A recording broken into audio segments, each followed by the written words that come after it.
মমতা ব্যানার্জিকে অ্যাটাক করতে যাবে, তার উপর কিছু ছুটতে যাবে, সেই পাবলিক কিন্তু বাংলায় জন্মায়নি। এটা বিজেপির জানোয়াররা করেছে, এটা কোনো পাবলিক নয়। তাই আপনাদের এই পাবলিক পাবলিক করাটা না একটু বন্ধ করুন।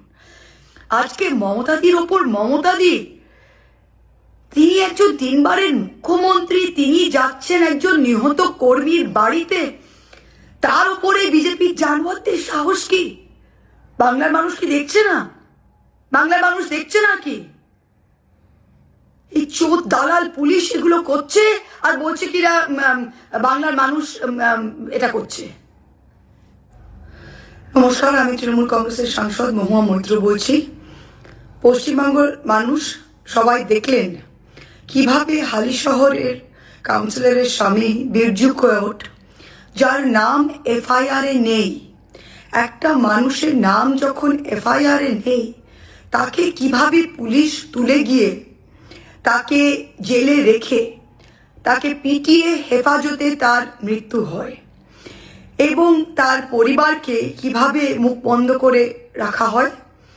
আজকে মমতাদি, যিনি তিনবার এই রাজ্যের মুখ্যমন্ত্রী ছিলেন, যিনি অল ইন্ডিয়া তৃণমূল কংগ্রেস এর চেয়ারপারসন, তিনি কল্যাণ ব্যানার্জি এমপি এবং দোলা সেন এমপি, তাদের সাথে হালিশহরে যাচ্ছিলেন বিরজু কোয়েটের বাড়ির ফ্যামিলি মেম্বার্সদের সাথে সাক্ষাৎ করতে।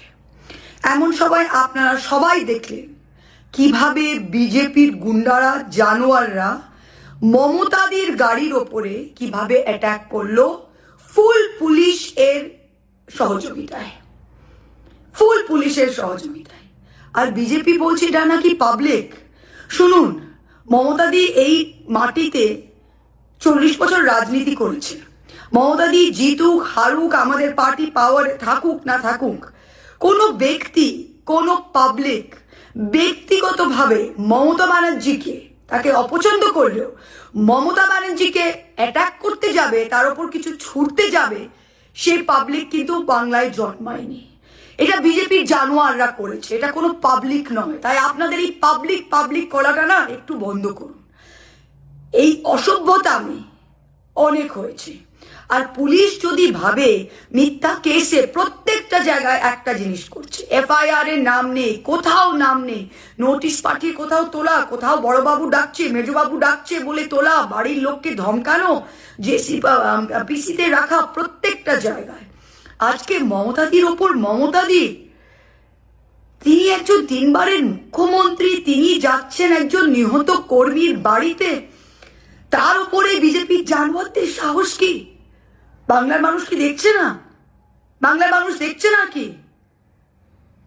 এই চোর দালাল পুলিশ এগুলো করছে আর বলছে কিরা বাংলার মানুষ এটা করছে।